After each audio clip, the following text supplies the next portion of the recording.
Hello and welcome to our channel Solo Tales. और आज की हमारी मूवी का नाम है अ डेडली इनविटेशन। ये एक क्राइम थ्रिलर मूवी है। तो चलिए शुरू करते हैं मूवी की बेसिक प्लॉट लाइन। मूवी की स्टार्टिंग में हम एगाथा को देखते हैं। एगाथा हर संडे एक पॉडकास्ट करती थी जिसमें उसे रियल क्राइम को अपनी ऑडियंस को बताना होता था। इन पॉडकास्ट में एगाथा का उसकी पार्टनर फियोना साथ देती थी। तभी पॉडकास्ट के बीच में ही डोरबेल रिंग होती है और जब दरवाजा खोलते हैं तो बाहर एक कुरियर बॉय एगाथा के लिए पैकेज लाया था। एगाथा जब इस पैकेज को ओपन करती है तो इसमें किसी का इनविटेशन कार्ड निकलता है। इसे देख एगाथा और उसकी पार्टनर फियोना दोनों चौंक जाते हैं। इसका रीजन आपको आगे पता लगेगा। आगे एगाथा एक टैक्सी से उस इनविटेशन वाली जगह में जा रही थी। तभी एगाथा को फियोना कॉल करती है और इधर दोनों की बातों से हमें समझ आता है कि वो इनविटेशन लेटर एगाथा को उसकी सौतीली बहन ओलिविया ने भेजा था। दरअसल एगाथा ने ओलिविया को बचपन के बाद से ही कभी नहीं देखा है। तभी सीन एक आइलैंड पर शिफ्ट होता है। असल में ओलिविया ने एगाथा को इसी आइलैंड में इनवाइट किया था। यहाँ आते ही एगाथा की मुलाकात कार्लोस से होती है। कार्लोस एगाथा की सौतीली बहन ओलिविया का ही एक्स हस्बैंड है। कार्लोस अपना इनविटेशन लेटर एगाथा को दिखाकर कहता है, मुझे नहीं पता कि ओलिविया ने मुझे अचानक इधर क्यों बुलाया, जबकि हमारा रिलेशन बहुत सालों पहले ही खत्म हो चुका था। तभी एगाथा कार्लोस के पीछे वहाँ के नए सर्वेंट गुस्तेव को नोटिस करती है। गुस्तेव एक आंख से अंधे थे और इस वक्त अपने किसी साथी के साथ मिलकर फ्लावर्स में फेरबदल कर रहे थे। एगाथा इस चीज को इग्नोर करते हुए मेंशन के अंदर बैठती है, लेकिन तभी एगाथा को अचानक से विसल की आवाज आती है। इस विसल को फॉलो करते हुए एगाथा हॉल तक पहुंचती है और यहाँ एगाथा को हॉल की सीढ़ियों में कार्लोस मेड क्रिस्टियाना से किसी बारे में बहस करता हुआ दिखता है। तभी दोनों को कुछ गिरने की जोर से आवाज आती है और दोनों वहाँ एगाथा को देख लेते हैं। तब एगाथा उनसे कहती है, मैं जरा देख कर आती हूँ ये किस चीज की आवाज थी। ऐसा कहकर एगाथा हॉल की दूसरी तरफ पहुँचती है तो इधर एगाथा के सामने वाला आदमी कहता है, सॉरी मैंने गलती से इस एंटीक को गिरा दिया था जिससे इतनी जोर की आवाज आई। बाय द वे मेरा नाम हैरिस है। मैंने आपका पॉडकास्ट ऑनलाइन सुना है। उसके बारे में मुझे आपकी बहन ओलिविया ने ही बताया था। इसे सुन एगाथा को खुशी होती है। हैरिस कहता है, वैसे क्या तुम्हें कोई आइडिया है कि ओलिविया ने हमें यहाँ यूं अर्जेंटली क्यों इनवाइट किया? एगाथा कहती है, शायद ये बात यहाँ आया हुआ कोई भी गेस्ट नहीं जानता। ऐसा कहकर एगाथा दूसरे गेस्ट से मिलने जाती है। तब एगाथा को वहाँ ओलिविया का सेकंड एक्स हस्बैंड जॉर्ज दिखता है। ओलिविया ने कार्लोस से पहले जॉर्ज से तलाक लिया था। तलाक वाले दिन के बाद से एगाथा जॉर्ज से आज मिल रही है। यहाँ जॉर्ज बताता है कि अब मैं एक कामयाब टीवी शो एक्टर हूँ। वैसे तुम्हें कोई आइडिया है कि ओलिविया इस वक्त किधर है? एगाथा कहती है, बिल्कुल नहीं। जॉर्ज कहता है, शायद ओलिविया सभी मेहमानों के साथ बाहर वेलकम ड्रिंक एंजॉय कर रही होगी। हमें भी बाहर जाना चाहिए। ऐसा कहकर जॉर्ज और एगाथा उस मेंशन से बाहर निकलती हैं। यहाँ आइलैंड में 3 और मेहमानों को बुलाया गया था। इनमें से पहले प्रोफेशनल डॉक्टर हैरिस हैं, जिनसे एगाथा पहले ही मिल चुकी है। दूसरा योगा टीचर नोबुरू है और तीसरी नोबुरू की गर्लफ्रेंड लॉरेन थी। अब इधर सारे मेहमान एक दूसरे से मिलते हैं और तभी इतने में ही वहाँ क्रिस्टियाना और सर्वेंट गुस्तेव ओलिविया का एक लेटर सुनाने आते हैं। क्रिस्टियाना लेटर पढ़ते हुए कहती है, मिस ओलिविया का कहना है कि उन्होंने आप सभी को इस आइलैंड में एक सरप्राइज देने बुलाया है, लेकिन उनसे मिलने के लिए आप सभी को पास वाले एक एलिसा विला में जाना होगा। वहां जाने के लिए आप सभी को एक याच लेने आएगी और उस याच में मिस ओलिविया भी हाजिर रहेंगी। ऐसा कहकर क्रिस्टियाना और गुस्तेव वहां से चले जाते हैं। क्रिस्टियाना के जाते ही नोबुरू कहता है, लेकिन पहले तो पास वाले विला का नाम मुनीज विला था, फिर ये बदलकर एलिसा कैसे हो गया? हैरिस कहता है, ओलिविया और कार्लोस ने साथ में मिलकर एलिसा को अडॉप्ट किया था। शायद ओलिविया ने उसी एलिसा के नाम पर विला का नाम रख दिया है। इनकी ये सब बातें इधर एगाथा भी सुन लेती है। अब एगाथा क्रिस्टियाना के पास जाकर कहती है, मेरी भतीजी एलिसा किधर है? क्रिस्टियाना कहती है, मेरे पीछे आओ। फिर नेक्स्ट सीन में हम एलिसा का मकबरा देखते हैं, जिसका मतलब एलिसा मर चुकी है और एलिसा की मौत का कारण कार एक्सीडेंट था। आगे एगाथा इसी बारे में कॉल पर मारिया को बताती है। तब मारिया कहती है, जब भी तुम ओलिविया से मिलो तो अपने स्पाई क्लॉक या स्पेक्स से उनकी तस्वीर लेने का जरूर ट्राई करना, ताकि मैं भी उन्हें देख सकूं। इतना कहती ही एगाथा के कमरे में मेड क्रिस्टियाना आ जाती है और तब एगाथा मारिया से बाद में बात करने का कहकर कॉल काट देती है। इतने में ही वहाँ गुस्तेव आवाज करके दिखाता है कि उसने एगाथा का बैग पैक कर दिया है। गुस्तेव के जाते ही एगाथा कहती है, ये कौन थे? क्रिस्टियाना बताती है, ये मिस्टर गुस्तेव थे। मिस्टर कार्लोस इन्हें एक हॉस्पिटल से लेकर आए थे और इन्हें एक आंख से कुछ भी दिखाई नहीं देता। ऐसा कहकर क्रिस्टियाना चली जाती है। आगे सारे मेहमानों को उस आइलैंड से निकालकर एक बड़ी सी याच में बिठाया जाता है और उस याच के अंदर एंट्री करते ही इन्हें ओलिविया की आवाज आती है। यहाँ न सिर्फ एगाथा बल्कि बाकी सारे मेहमान भी ओलिविया को इतने सालों में पहली बार देख रहे थे ओलिविया सबसे पहले सभी का उसके इनविटेशन पर आने का थैंक्स करती है और कहती है आज आप सभी को मैंने यहाँ एक सरप्राइज देने के लिए इकट्ठा किया है, लेकिन वो सरप्राइज मैं आपको शाम में दूंगी। कार्लोस कहता है मैं तुमसे कुछ कहना चाहता था। इतना कहते ही गुस्सेव गलती से ड्रिंक कार्लोस के ऊपर गिरा देता है और इसी चक्कर में कार्लोस भूल जाता है कि वो क्या कहने वाला था।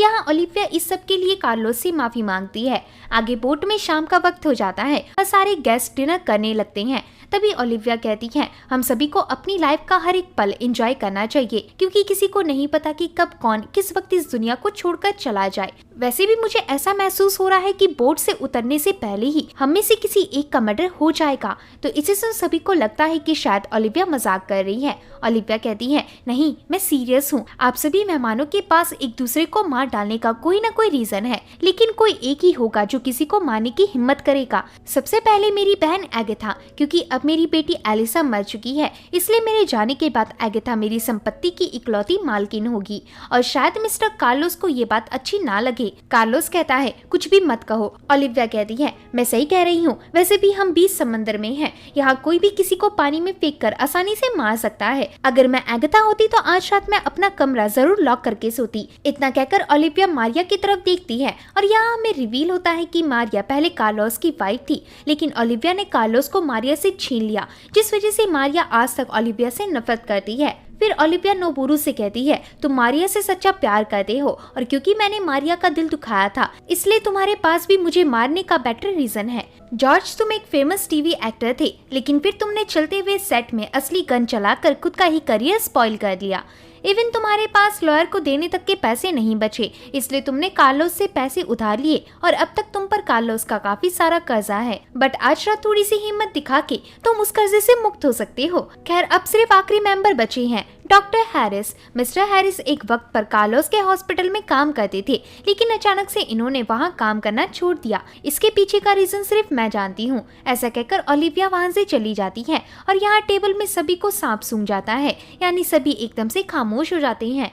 दूसरी तरफ एगाथा चुपके से ओलिविया के कमरे में झांकती है, लेकिन ओलिविया को पता लग गया था कि एगाथा बाहर खड़ी है। ओलिविया एगाथा को अपने पास बुलाती है। यहाँ एगाथा अपने स्पेक्स वाले हिडन कैमरा से ओलिविया को रिकॉर्ड करने आई थी, लेकिन ओलिविया को पहले से ही इस बारे में पता था, इसलिए ओलिविया वो स्पेक्स उतार देती है और एगाथा से नॉर्मली बात करने लगती है। फ्लैशबैक में दिखाते हैं कि जब एगाथा छोटी थी तब ओलिविया उसके घर कुछ दिन रुकने आई थी। यहाँ ओलिविया एगाथा को अपने पास बुलाकर उसे अपनी फ्लावर वाली ड्राइंग गिफ्ट कर देती है। प्रेजेंट में ओलिविया ने वो ड्राइंग अपनी कलाई में प्रिंट करवा कर रखी थी, जिससे पता लगता है कि ओलिविया और एगाथा के बीच काफी अच्छा रिलेशन था और ओलिविया सभी मेहमानों में सिर्फ एगाथा पर ही यकीन करती थी।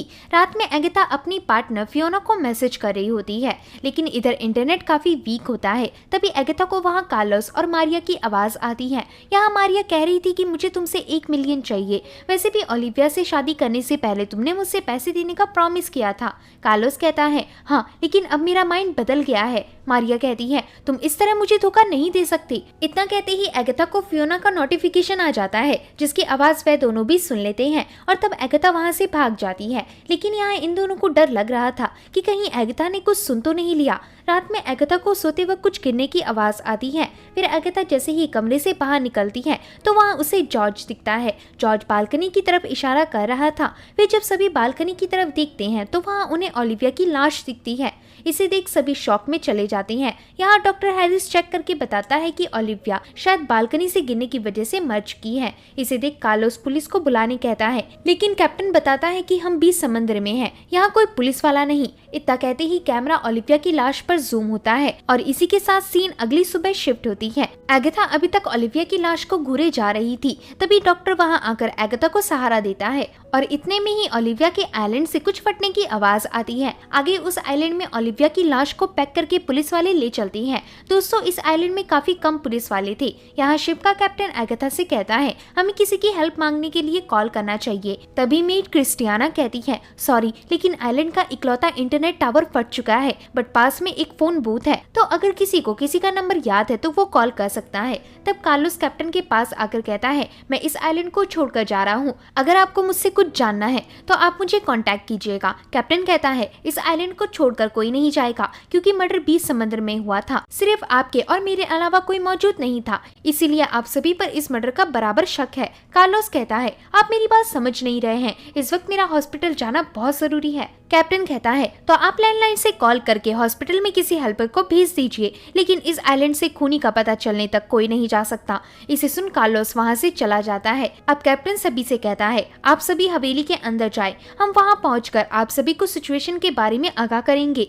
फिर सभी एक साथ हवेली के अंदर जाने लगते हैं। अंदर कैप्टन सभी को बताता है, हमने ओलिविया की बॉडी का फोरेंसिक निकलवाने उसे बोट के जरिए आइलैंड के बाहर भेज दिया है। फोरेंसिक आने तक लेफ्टिनेंट आप सभी से एक एक करके तहकीकात करेंगे, तब तक आप लोग अपने कमरे में जा सकते हैं। ऐसा कहकर कैप्टन चला जाता है और तभी एगाथा लेफ्टिनेंट से कहती है, मेरी बहन ओलिविया ने मरने से पहले हम सभी को आगाह किया था कि हम में से कोई एक आइलैंड में वापस जिंदा नहीं लौटेगा। मेरे ख्याल से ओलिविया पहले ही जानती थी कि उसे कोई मारने वाला है। तभी लेफ्टिनेंट कहता है, हाँ हो सकता है, वैसे मुझे ऐसा क्यों लग रहा है कि जैसे मैंने आपकी आवाज पहले भी कहीं सुनी हुई है। एगाथा कहती है, ओह दरअसल मैं क्राइम रेडियो में पॉडकास्ट करती हूँ। लेफ्टिनेंट कहता है, मैंने आपका पॉडकास्ट सुना है, इनफैक्ट मैं आपका बहुत बड़ा फैन हूँ। इतने में वहाँ कैप्टन आकर इन दोनों को वहाँ से भेज देता है। आगे लेफ्टिनेंट सबसे पहले कार्लोस से इन्वेस्टिगेट करता है। कार्लोस बताता है, 5 साल पहले ही मेरी बेटी एलिसा गुजर गई थी और एलिसा के गुजर जाने के बाद ओलिविया इतने डिप्रेशन में चली गई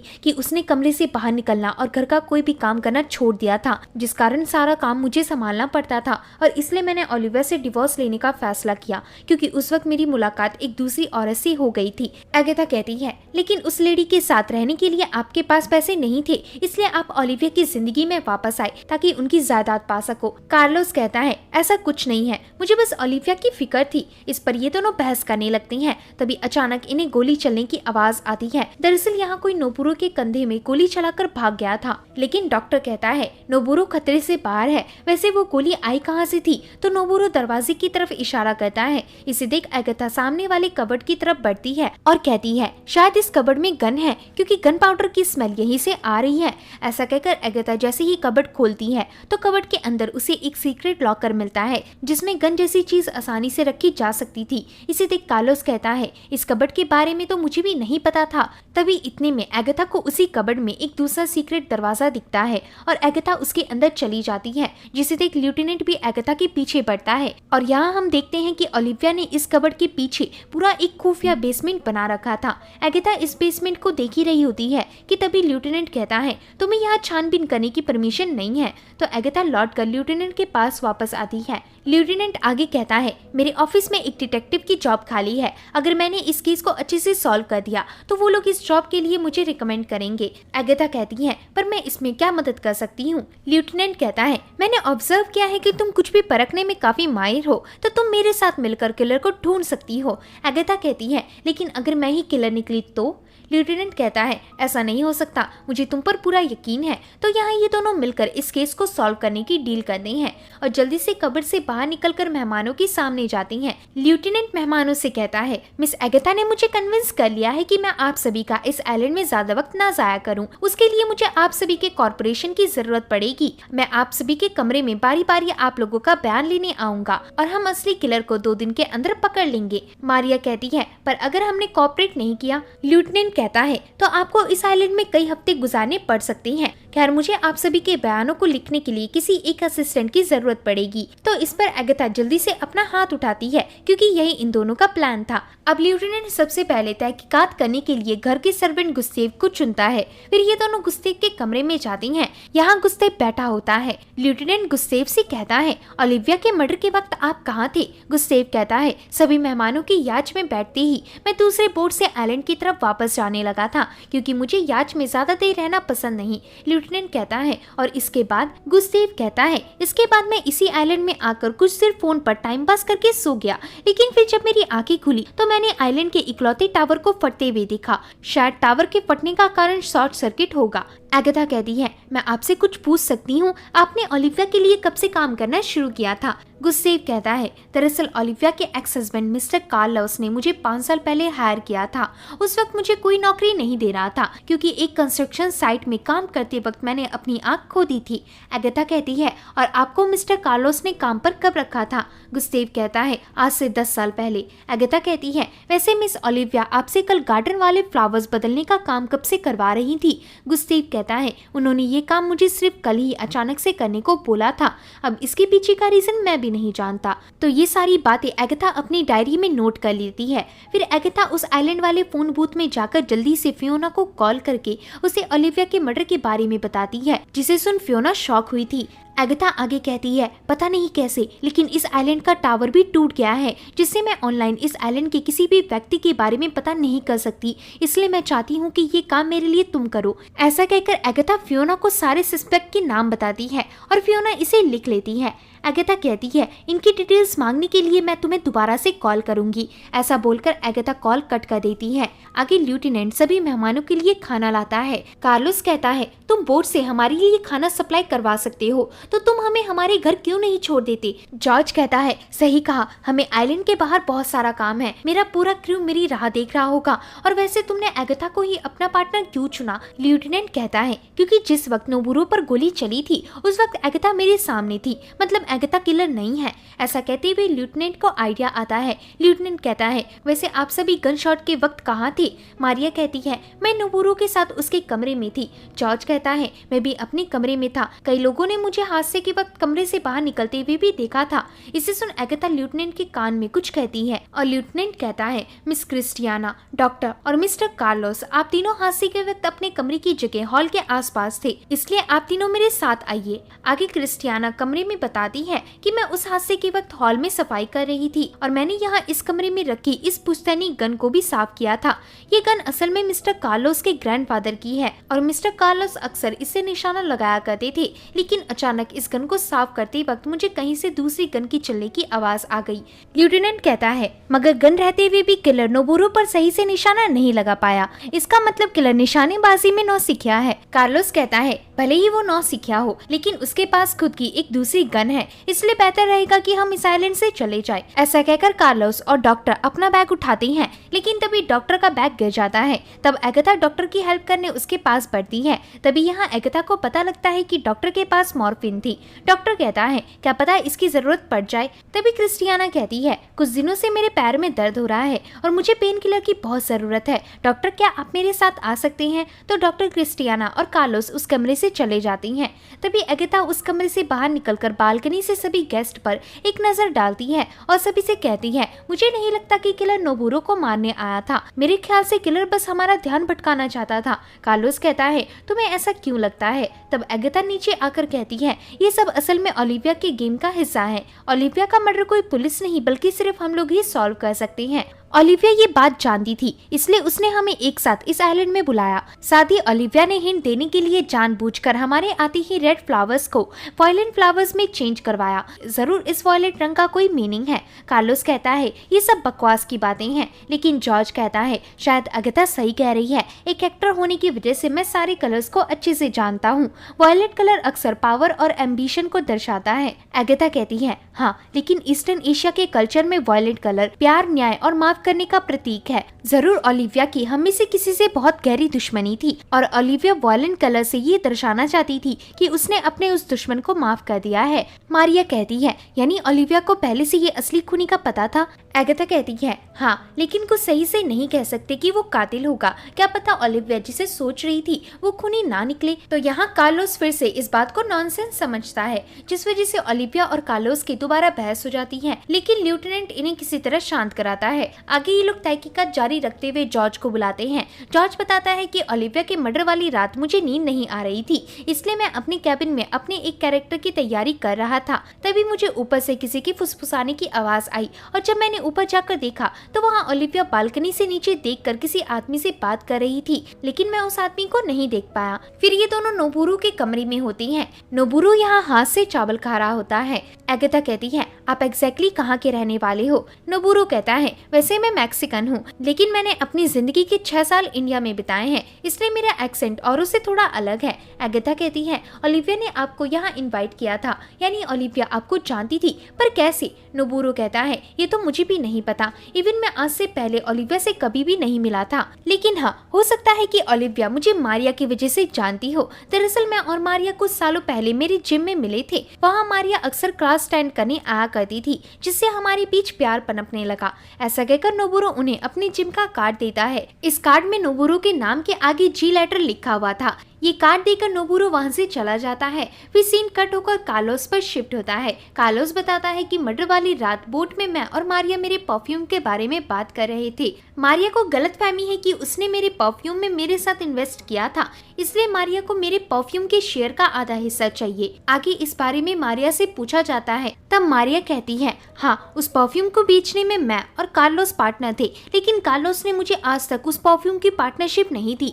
एगाथा कहती है, खैर मर्डर वाली रात आप किधर थे? मारिया कहती है, उस रात मैं और नोबुरो अपने कमरे में थे, तभी मैंने ओलिविया के गिरने की आवाज सुनी और नोबुरो को उठाने लगी। एगाथा कहती है, और हमले वाली रात क्या हुआ था? मारिया फ्लैशबैक के थ्रू बताती है कि उस दिन हम दोनों मेडिटेशन कर रहे थे, तभी मैंने दरवाजे के खुलने की आवाज सुनी और अचानक हम पर गन से हमला हुआ, जिसमें से एक गोली नोबुरो के कंधे में जाकर लगी, लेकिन इस पूरे हादसे में हम उस अटैकर का चेहरा नहीं देख पाए। मेरे ख्याल से हमलावर नोबुरो को नहीं बल्कि मुझे मारना चाहता था। वैसे भी नोबुरो को मारकर किसी को क्या फायदा होगा? तो इन सब का बयान लेने के बाद एगाथा अपने कमरे में आराम करने जाती है। तभी अचानक एगाथा को पानी की झनझन की आवाज आती है और जब एगाथा खिड़की से झांकती है तो वहाँ सामने बोट की लाइट ऑन थी। इसका मतलब कोई बोट के अंदर घुसा है। इसके बाद एगाथा खुद उस बोट के अंदर जाती है और तभी ओलिविया का कमरा खोलती ही एगाथा को डॉक्टर दिखता है। एगाथा कहती है, आप यहाँ अंदर कैसे आए? डॉक्टर कहता है, मैं बस इन्वेस्टिगेशन में मदद करने के लिए कुछ ढूंढने आया था। एगाथा कहती है, आप कोई डिटेक्टिव तो नहीं हो? ऐसा कहकर एगाथा ओलिविया का खुला हुआ ड्रॉर देखती है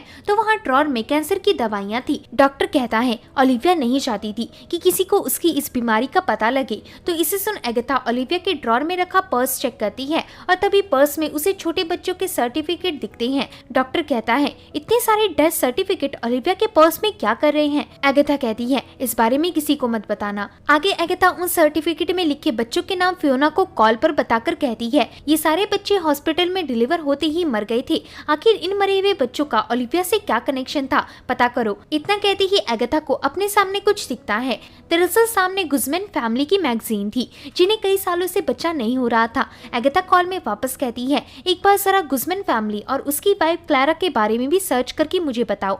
तब फियोना बताती है कि गुजमैन और उसकी वाइफ यहाँ के गवर्नर है। फिलहाल ये दोनों कई सालों से किसी बच्चे को अडॉप्ट करने की तलाश में थे और इस पर कार्लोस भी इनकी मदद कर रहा था। ये बताते ही सीन इधर ही कट होता है। अगली सुबह जब एगाथा उठती है तो उसे अपने सामने इंटरनेट टावर रिपेयर होता हुआ दिखता है। इसे देख एगाथा स्माइल करती है। आगे एगाथा सभी से कहती है, फाइनली मैंने असली खूनी का पता कर लिया। जैसे कि आपने देख लिया होगा कि इंटरनेट टावर ठीक हो चुका है। उसी टावर के इंटरनेट से मैंने कुछ पिक्चर्स डाउनलोड किए, जिससे मुझे इस केस को सॉल्व करने में काफी मदद हुई।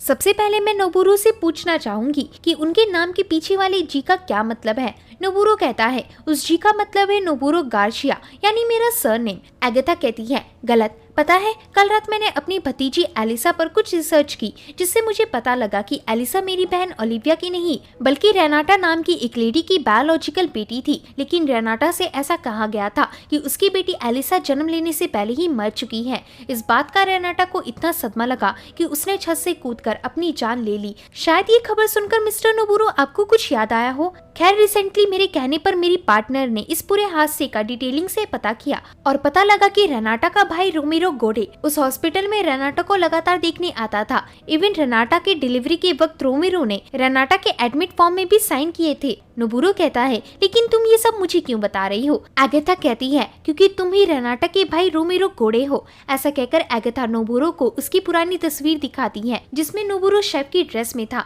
एगाथा कहती है, तुम असल में योगा टीचर नहीं बल्कि शेफ थे और तुम्हारे नाम में जी का मतलब गार्शिया नहीं बल्कि गोडे है। नोबुरो कहता है, तुम्हें ये तस्वीर कहाँ से मिली? अगेथा कहती है, मेरी पार्टनर ने रेनाटा के घर के पास वाले हर फोटो स्टूडियो में चेक किया और वहीं से उसे तस्वीर मिली। लेकिन ये गुत्थी मेनली तभी सुलझ गई थी जब कल रात मुझे ओलिविया के कमरे से एलिसा और कुछ बच्चों का 10 सर्टिफिकेट मिला था, मगर उस सर्टिफिकेट के अनुसार एलिसा जन्म लेने वाली डेट को ही मर चुकी थी, यानी कि वो एक नकली सर्टिफिकेट था जिसे ओलिविया ने बनाया था ताकि रेनाटा की बेटी को उसके पता लगे बगैर अडॉप्ट कर सके। पर फिर इसके 7 साल बाद जब एलिसा सच में मर गई और इस बात की खबर हर न्यूज़पेपर में दी गई, तो उस वक्त नोबुरो ने भी इस न्यूज़पेपर को देख लिया और ये ऑब्जर्व किया कि ओलिविया की बेटी का चेहरा ओलिविया से ज्यादा उसकी बहन रेनाटा से मैच करता है। साथ ही दोनों का बर्थ ईयर भी सेम था। इसीलिए नोबुरो को पता लग गया कि एलिसा और कोई नहीं बल्कि उसी की भतीजी है जो कि अब सच में मर चुकी है। बस फिर क्या था, नोबुरो ओलिविया से बदला लेने का प्लान बनाने लगा। नोबुरो चाहता था कि ओलिविया के इस घोटाले के बारे में पूरी दुनिया को पता लगे, लेकिन इसके लिए नोबुरो का ओलिविया से कनेक्शन बनाना जरूरी था। तभी नोबुरो की नजर उसी पोस्टर के बैकग्राउंड में गई जिसमें मारिया कैप्चर हुई थी। इसे देख नोबुरो को याद आया कि जहाँ वो शव का काम करता था वहाँ यही सेम लड़की मारिया अक्सर आती जाती रहती है। इसके बाद से ही नोबुरो ने मारिया पर नजर रखना शुरू कर दिया और पता लगाया कि मारिया और ओलिविया का रिलेशन बहुत टॉक्सिक है, क्योंकि मारिया लगातार ओलिविया पर धोखेबाजी का एलिगेशन लगाती रहती थी। ये सब नोबुरो को एक गोल्डन चांस की तरह लगा, लेकिन मारिया से कनेक्शन बनाने के लिए नोबुरो को एक नए पर्सोना की जरूरत थी। इसलिए नोबुरो ने एक फेक स्टोरी बनाई कि वो पहले 6 साल से इंडिया में था और उसने वहीं रहकर योगा सीखा है, पर असल में नोबुरो ने योगा और इंडियन कल्चर बुक से पढ़कर सीखा था। ये झूठी कहानी सुनने के बाद नोबुरो को योगा टीचर की जॉब मिल गई। यहाँ नोबुरो ने जानबूझकर वही योगा जिम ज्वाइन किया था जहाँ मारिया आया करती थी। नोबुरो पहले दिन से ही मारिया को इम्प्रेस करने की कोशिश करने लगा और इसमें वो पूरी तरह से कामयाबी हो गया। मारिया कहती है, हाँ ये सच है, लेकिन सिर्फ आधा सच। असल में नोबुरो ने कुछ दिनों में ही मुझे अपनी सारी सच्चाई बता दी थी और फिर हम दोनों ने साथ मिलकर ओलिविया को धमकाने का डिसाइड किया था। इसलिए हम दोनों ओलिविया के घर गए, लेकिन वहाँ ओलिविया ने हमें बताया कि उसे खुद नहीं पता था कि एलिसा के कोई पेरेंट्स भी थे, बल्कि डीलर ने ओलिविया को तो ये बताया था कि एलिसा एक अनाथ है। तब ओलिविया ने हमसे वादा किया कि वो अपने डीलर से इस सब के पीछे का सच पता करके रहेगी। इसलिए ओलिविया ने हमें और सभी मेहमानों को इस आइलैंड में इनवाइट किया था।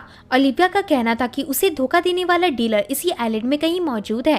तभी नोबुरो कहता है, वैसे तुम्हें पता कैसे लगा कि मैं इंडिया से नहीं हूँ? अगेथा कहती है, जिस तरह से तुम चावल खा रहे थे उसे साफ साफ पता लग रहा था कि तुम जबरदस्ती इंडियन स्टाइल कॉपी करने की कोशिश कर रहे हो। खैर असली किलर कौन है अब ये जॉर्ज बताएगा। तब जॉर्ज कहता है, कल रात मुझे सर में काफी दर्द हो रहा था तो मैं मिस क्रिस्टियाना के कमरे में पेन किलर मांगने गया। वहाँ मैंने क्रिस्टियाना की कुछ तस्वीरें देखी जिनमें वो काफी अलग और यंग दिख रही थी। फिर मैंने क्रिस्टियाना से कुछ बातें की, जिसके बाद क्रिस्टियाना ने मुझे अपने कमरे में ही सोने दे दिया। लेकिन ये सब मेरी एक्टिंग थी। मेरा रियल मकसद क्रिस्टियाना के कमरे की तलाशी करना था, जिसके लिए मुझे खुद अगथा ने भेजा था। क्रिस्टियाना के ड्रॉर में मुझे यह हॉस्पिटल का कार्ड मिला। इस कार्ड से हमें पता लगा कि असल में 10 साल पहले क्रिस्टियाना ही वो डीलर थी जिसने रेनाटा से उसकी बेटी के मरने का झूठ बोला था।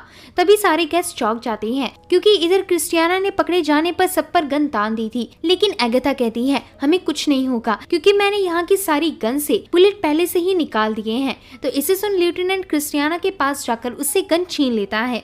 अगथा आगे कहती है, मुझे आप पर तभी से शक हो गया था जब मैंने बालकनी से गुजरते समय आपकी और कार्लोस की बातें सुनी थी। वहाँ आप दोनों कह रहे थे कि हमें किसी तरह मिस गुज़मैन को बेबी डिलीवर करना ही होगा। असल में गुज़मैन फैमिली मैक्सिको की सबसे पावरफुल फैमिली है, लेकिन उनका काफी समय से कोई बेबी नहीं हो रहा था, इसलिए उन्होंने इसका इश्तहार मैगजीन में दिया था। और इसी फिराक में कार्लोस थे। कार्लोस की पार्टनर क्रिस्टियाना पेशेंट से झूठ बोलकर उन्हें बताती थी कि उनका बच्चा पैदा होते ही मर चुका है, लेकिन असल में ये दोनों उस बच्चे को पैसों के बदले बड़ी फैमिलीज को बेच देते थे, जिससे कार्लोस काफी पैसे कमाता था। इसलिए कार्लोस का हॉस्पिटल शहर का सबसे बड़ा हॉस्पिटल है।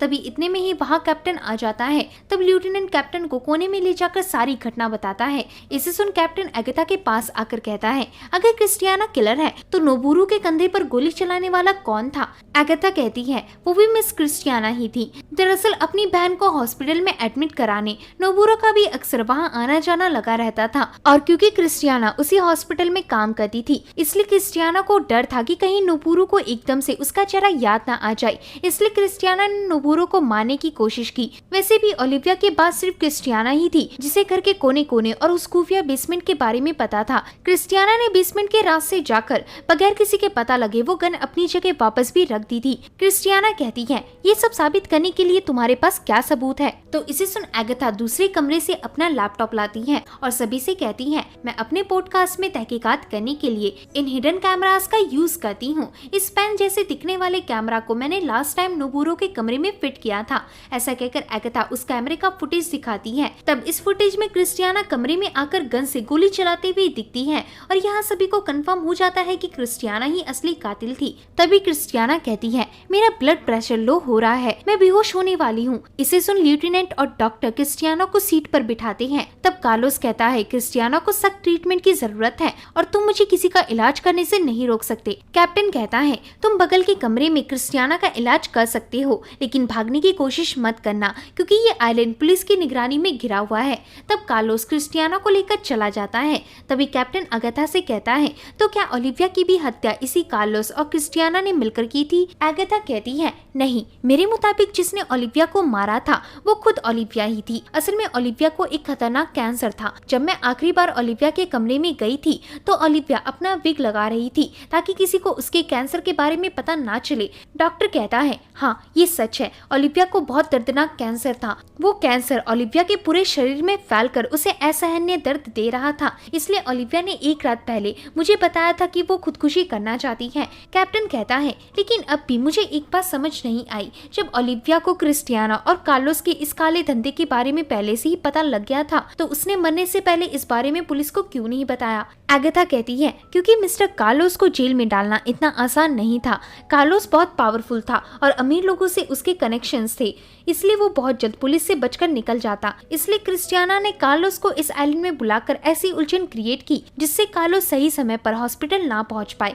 और जिस अमीर फैमिली गुजमैन ने कार्लोस को डील के पैसे दिए थे वे कार्लोस पर केस फाइल कर दे। शुरुआत से ही सब ओलिविया के प्लान के अकॉर्डिंग चल रहा था। ओलिविया ने ही गुस्सेव से कार्लोस पर ड्रिंक बिखेरने कही थी जिससे कार्लोस का फोन खराब हो गया। इवन गुस्सेव ने ओलिविया के कहने पर टावर भी ब्लास्ट कर दिया ताकि कार्लोस गुजमैन फैमिली से कोई कांटेक्ट ना कर सके। क्यों ये सच है ना गुस्सेव? गुस्सेव कहता है, हाँ मैंने ही वो सब मिस ओलिविया के कहने पर किया था जब मैं बिल्कुल बेकार हो चुका था। तब मैडम ओलिविया ने मुझे सर्जरी से नई आंख दिलवाई थी। यानी दोस्तों गुस्सेव दोनों आंखों से देख सकता था क्योंकि उसकी काफी समय पहले ओलिविया ने सर्जरी करवा दी थी। तभी इन्हें खिड़की से देखने पर बाहर क्रिस्टियाना और कार्लोस बोट लेकर भागते हुए दिखते हैं जिसे देख कैप्टन घबरा जाता है। लेकिन तभी गुस्सेव कहता है, घबराने की बात नहीं, मेरे पास इस बोट को भी ब्लास्ट करने का रिमोट है। ऐसा कहकर गुस्सेव दूसरे कमरे से वो रिमोट लाता है और एगाथा को दे देता है। लेकिन एगाथा इस रिमोट को नोबुरो को देती है ताकि नोबुरो उन दोनों से अपना बदला ले सके। फिर यहाँ जैसे ही नोबुरो रिमोट दबाकर धमाका करता है वैसे ही कार्लोस समुद्र में कूद जाता है। लेकिन सभी जानते थे कि कार्लोस तैरकर ज्यादा दूर तक नहीं जा पाएगा।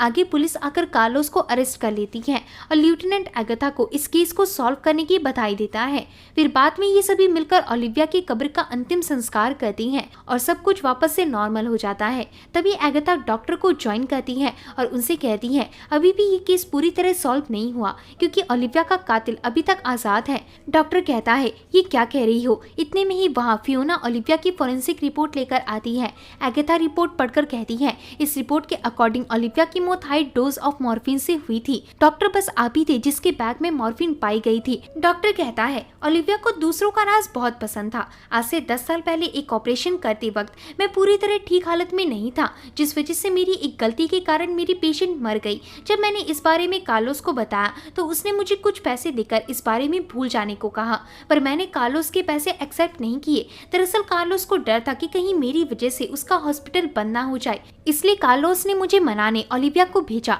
और फिर ओलिविया ने मुझे सुझाव दिया कि मैं इन पैसों से खुद का क्लिनिक खोलकर लोगों की मदद कर सकता हूँ। तो मुझे ओलिविया की ये एडवाइस ठीक लगी। फिर मैं क्लिनिक के साथ साथ ओलिविया का भी ध्यान रखने लगा। ओलिविया शायद मेरी सबसे फेवरेट पेशेंट थी जिससे मैं प्यार करने लगा था। ओलिविया को मैंने ही मॉर्फिन के बारे में बताया था, इसलिए ओलिविया जानबूझकर मॉर्फिन लेकर बालकनी की तरफ मरने गई। बालकनी के नीचे मैं जानता था कि ओलिविया इसके बाद मेरी जिंदगी में वापस नहीं आएगी, इसलिए मैंने ओलिविया से प्यार का इजहार कर दिया और उस रात हम दोनों प्यार भरी बातें कर रहे थे। पर देखते देखते ओलिविया मुझे छोड़कर चली गई। इसे सुन एगाथा कहती है, ओलिविया बहुत अच्छी लेडी थी, उसने सबसे वही करवाया जो वो चाहती थी। ऐसा कहकर एगाथा वहाँ से चली जाती है और ये मूवी यहीं एंड होती है।